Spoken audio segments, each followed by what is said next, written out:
This week, for my daily content consumption, I'm going to be listening through a 10-lecture seminar called Commerce and Culture by Paul Cantor.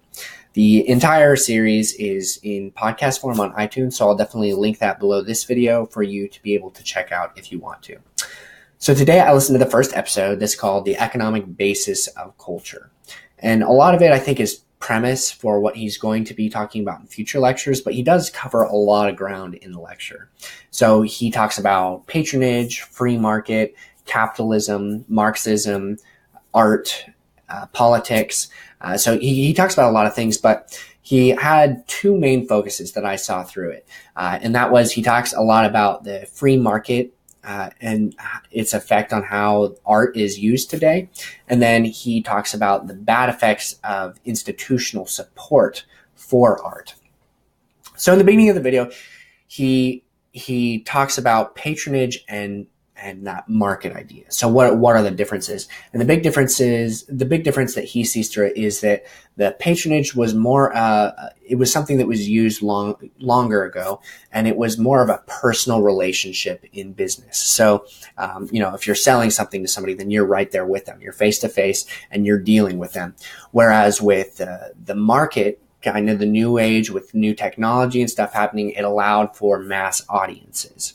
And the way that this looked might be something like, if you're a musician, instead of taking the tickets for your concert, you're going to be preparing or whatever, and you have this mass audience that comes in to watch your concert, but you're just up there playing. So you're not dealing with them one-on-one. You have this mass audience. And he talks about this may have been a lot, with the technology changes and how things progressed, because before 1800, a lot of people they were too poor to care about art. So they couldn't take time out of their day to think about art, because every single minute of their day was focused on surviving, basically, on, whether they were farmers or whatever it was. They usually had jobs that were necessities. They weren't just luxury jobs. And because of that, it created this need for artists to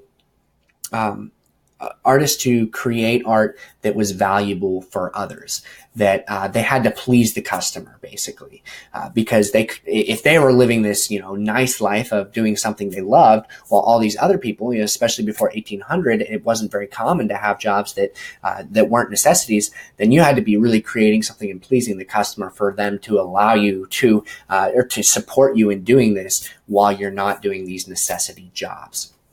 And that kind of gets into the second thing that he talked about, which was how the institutional support of art has taken away some of that necessity of artists to have to please the customer by people having this idea that you need to separate artists from the customers, because, all these geniuses from history, they had these, they were just in these kind of closed boxes of, they had this genius idea. They need to be able to develop it. They can't have all this outside input from it. And people think, he heard a story of somebody talking about like Charles Dickens or Jane Austen, and how, they were just these lonely writers writing up in an attic, and maybe they didn't know until after, maybe it was after they died that they came to success.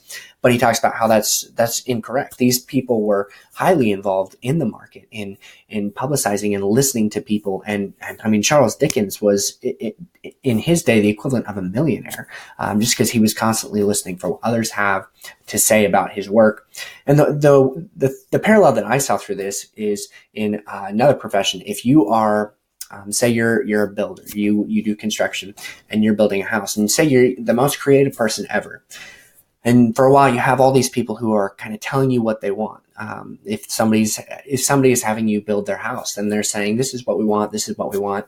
And then somebody comes in and says, no, like, you can't have this person telling you what you want, because you're the most creative. So you need to create this on your own. So then you put that separation there, and this construction person who's very creative, they create something that they like, something that kind of they self-indulge with, man, this is the best. But then these other people come to see it and they say, this is good, but it might not be what they like. It might not be of interest to them. So these are just a few of the topics that he talks about. I can't wait to listen to the rest of the lectures because I think he'll go more in depth with some of these ideas. And I can't wait to share what my insights are on them. And if you listen to them, then I think you will also enjoy them a lot.